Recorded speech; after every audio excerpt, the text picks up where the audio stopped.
Salam, selamat pagi saudara-saudari yang terkasih di dalam Tuhan Yesus Kristus. Selamat berjumpa kembali di dalam renungan pagi hari ini. Sebelum kita membaca dan merenungkan firman Tuhan, marilah kita bersama-sama mempersiapkan hati dan pikiran kita dan memohon tuntunan Roh Kudus. Mari kita berdoa. Bapa kami yang di sorga, Bapa yang penuh kasih, puji dan syukur kami panjatkan kepadamu. Kami masih diberi kesempatan untuk mengisi hari. Terima kasih ya Bapa di sorga. Kami akan memulai aktivitas dengan membaca beberapa bagian dari kitab suci. Kami memohon bimbingan Roh Kudus untuk membantu kami memahami maksud firman Tuhan, agar kami benar di dalam meresponnya. Ampuni juga dosa, kesalahan kami yang dapat menghalangi kami dari menerima berkat-Mu. Dengarlah doa kami ini yang kami panjatkan hanya di dalam nama Tuhan Yesus Kristus, penolong hidup kami. Amin. Saudara-saudari yang dikasihi Tuhan, renungan firman Tuhan pada pagi hari ini terambil dari Amsal 14 ayat 21. Saya akan membacakannya untuk kita. Siapa menghina sesamanya berbuat dosa, tetapi berbahagialah orang yang menaruh belas kasihan kepada orang yang menderita. Saudara-saudariku yang terkasih, judul renungan pada pagi hari ini adalah berbelas kasihan. Saudara-saudari yang dikasihi Tuhan, Allah itu penuh dengan belas kasih. Belas kasihan Allah seharusnya menyadarkan kita pada sumber kasih sejati, yaitu Yesus, yang kematiannya telah menyelamatkan kita.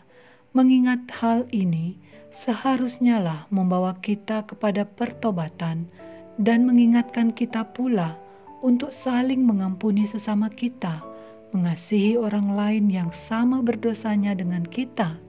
Orang lain adalah gambaran diri kita sendiri yang berdosa. Di dalam kehidupan setiap hari, kita tidak luput dari berbuat salah seorang terhadap yang lain. Kita saling melakukan kesalahan yang menimbulkan kekecewaan, menyakiti hati, menimbulkan kerugian, bahkan penderitaan. Sebagai orang Kristen, orang pilihan Allah, kita dituntut untuk memiliki belas kasihan di dalam diri, di dalam pergaulan, di dalam hidup berkeluarga, bahkan di dalam kehidupan berjemaat. Kita perlu hidup dengan memiliki belas kasihan. Dengan belas kasihan itu, kita akan tergerak untuk menolong orang yang menderita. Kita tergerak untuk menolong orang yang susah. Kita akan mudah memaafkan orang lain yang telah membuat kita kecewa. Orang yang menyakiti hati, orang yang menimbulkan kerugian bagi kita, bahkan menimbulkan penderitaan. Saudara-saudari yang dikasihi Tuhan, Yesus menyampaikan perumpamaan tentang orang Samaria yang murah hati, di mana ia saja yang mau menolong orang yang jatuh dianiaya penyamun, membalut luka, membawa ke penginapan, merawat dan membiayai orang malang itu. Sangat bertolak belakang dengan sikap seorang imam dan seorang Lewi yang melihat orang malang itu. Mereka hanya melihat lalu pergi, tidak melakukan apa-apa. Kemudian, perumpamaan tentang anak yang hilang, di mana seorang anak bungsu meminta harta kepada ayahnya, lalu pergi jauh dan menghamburkan harta itu hingga ia jatuh miskin. Saat ia kembali kepada ayahnya, karena sudah tidak memiliki apa-apa lagi, ayahnya tetap menyambut dia, bukan mengusirnya, mengampuni dia, bukan menghakiminya.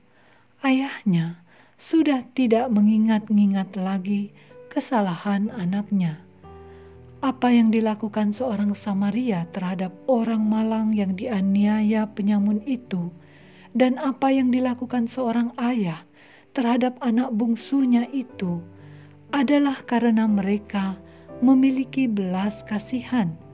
Adanya belas kasihan telah menggerakkan hati mereka untuk mengampuni, untuk menolong orang yang menderita. Saudara-saudari yang dikasihi Tuhan, Tuhan tidak berkenan kepada orang yang sombong, tinggi hati, yang selalu merasa benar, yang mengingat-ingat kesalahan orang lain. Tetapi Tuhan berkenan kepada orang yang rendah hati, lemah lembut dan sabar. Mari kita belajar menjadi orang yang bermurah hati, menjadi orang yang berbelas kasihan dengan segenap hati.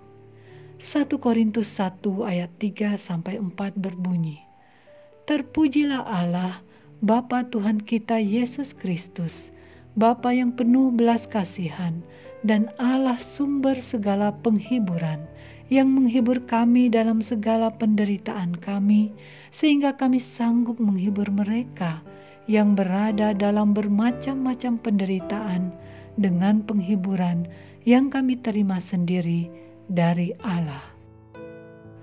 Demikianlah renungan pada pagi hari ini. Tuhan memberkati. Kita akan menutup renungan dalam doa, tetapi jika saudara ingin didoakan secara khusus, hubungi email kami. Kerinduan kami agar channel ini menjadi berkat bagi banyak orang. Mari kita berdoa.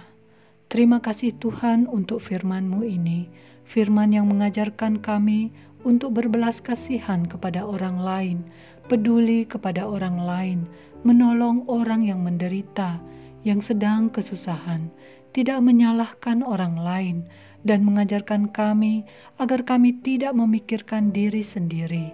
Biarlah kami juga hidup di dalam belas kasih-Mu. Sebentar kami akan melanjutkan aktivitas kami. Kami memohon, sertailah kami. Dalam nama Yesus kami berdoa dan bersyukur. Amin. Saudara-saudari, mulailah harimu.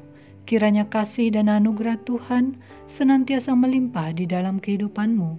Muliakanlah Tuhan di dalam setiap aktivitasmu dan jadilah saksi hidup bagi firman-Nya. Roh Kudus menyertai kita semua. Sampai berjumpa kembali di renungan berikutnya. Tuhan Yesus